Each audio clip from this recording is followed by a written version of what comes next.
Hello' বন্ধু বান্ধৱীসকল, আপোনালোকে কেনে আছে? আশা কৰোঁ ভালে আছে। আপোনালোকক ব্ৰক এছআই চেনেলৰ পৰা পুনৰবাৰ স্বাগতম জনাইছোঁ। তো আপোনালোকে যদি মোৰ চেনেলটো ছাবস্ক্ৰাইব কৰা নাই, সোনকালে ছাবস্ক্ৰাইব কৰি দিব আৰু কাষত থকা বেল আইকনটো বজাই দিব। আপোনালোকে যিমান পাৰে বেছিকৈ শ্বেয়াৰ কৰিব, লাইক কৰি দিব। আপোনালোকে যিমান পাৰে বেছিকৈ শ্বেয়াৰ কৰি দিব যাতে আপোনালোকৰ লগৰীয়াসকলে এইটো চাব পাৰে। আপোনালোকক আজি দেখুৱাম PM বিশ্বকৰ্মা নামৰ এটা নতুন আঁচনি ওলাইছে, সেইটোৰ বিষয়ে আজি আপোনালোকক সবিশেষ জনাই দিম।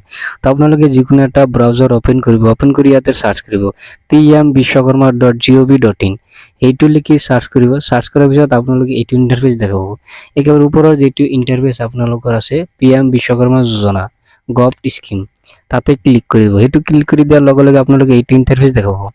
এইটো ইণ্টাৰফেচত আপোনালোকে হোমৰ কাষত যিটো আছে এবাউট স্কিম, আপোনালোকৰ চাৰিটা অপশ্যন আছে। এই চাৰিটা অপশ্যনত ক্লিক কৰি আপোনালোকে সেইটোৰ বিষয়ে জানিব পাৰে। ইয়াত আছে আপোনালোকৰ স্কিম বেনিফিটছ। এইটো স্কিমৰ কি বেনিফিটছ আছে, কি লাভ আছে, সেইটো আপোনালোকে সবিশেষ জানিব পাৰিব স্কিম বেনিফিটছত ক্লিক কৰি। আপোনালোকে স্কিম বেনিফিটছত ক্লিক কৰি এইটো জানিব পাৰিব। আৰু এটা আছে আপোনালোকৰ ইয়াতে হাউ টু ৰেজিষ্টাৰ।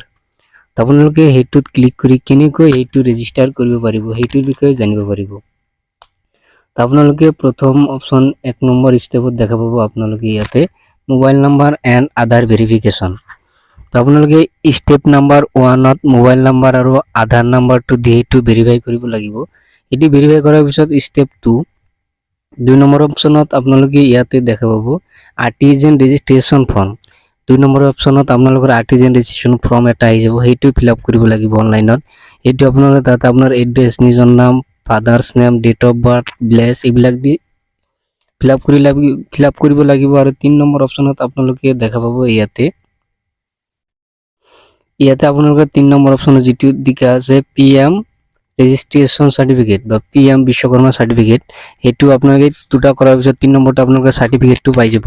আৰু 4 নম্বৰৰ যিটো আছে আপোনালোকৰ এপ্লাই ফৰ স্কিম কমপ্লিট। তো আপোনালোকে এই তিনিটা এপ্লাই কৰাৰ পিছত 4 নম্বৰ ষ্টেপত যেতিয়া যাব তেতিয়া আপোনালোকে সেইটো স্কিমৰ বিষয়ে আপোনালোকে এপ্লাই কৰিব পাৰিব। সেইটো স্কিমৰ বিষয়ে ওপৰত আপোনালোকে এপ্লাই কৰিব পাৰিব, যিটো PM বিশ্বকৰ্মা আছে সেইটো আপোনালোকে এপ্লাই কৰিব। এইটো এপ্লাই কৰাৰ কাৰণে আপোনালোকে ইয়াতে দেখা পাব লগইন অপশ্যনত 3টা অপশ্যন আছে আপোনালোকৰ। এটা আছে CSC, এটা আছে DMDC আৰু এটা আছে DFO।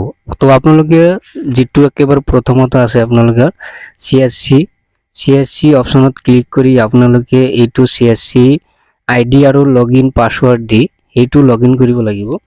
ইয়াতে আপোনালোকে দেখা পাব ইয়াতে ইউজাৰ নেম অৰ ইমেইল ID। ইয়াতে আপোনালোকে আপোনাৰ CSC ID টো দিব লাগিব, পাছৱৰ্ড, কেপচাৰ এইকে তিনিটা বহাই দি আপোনালোকে সাইন ইনত ক্লিক কৰি এইটো লগইন কৰিব লাগিব। লগইন কৰাৰ পিছত আপোনালোকৰ যিটো অনলাইন অপশ্যনত সেই অনলাইন অপশ্যন আহি যাব। তো আপোনালোকে এনেকৈ এইটো এপ্লাই কৰিব পাৰিব।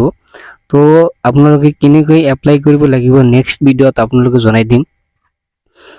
এইটোৰ বিষয়ে আপোনালোকে নেক্সট ভিডিঅ'ত জনাই দিম। আপোনালোকে যদি মোৰ চেনেলটো ছাবস্ক্ৰাইব কৰে সোনকালে ছাবস্ক্ৰাইব কৰি দিব।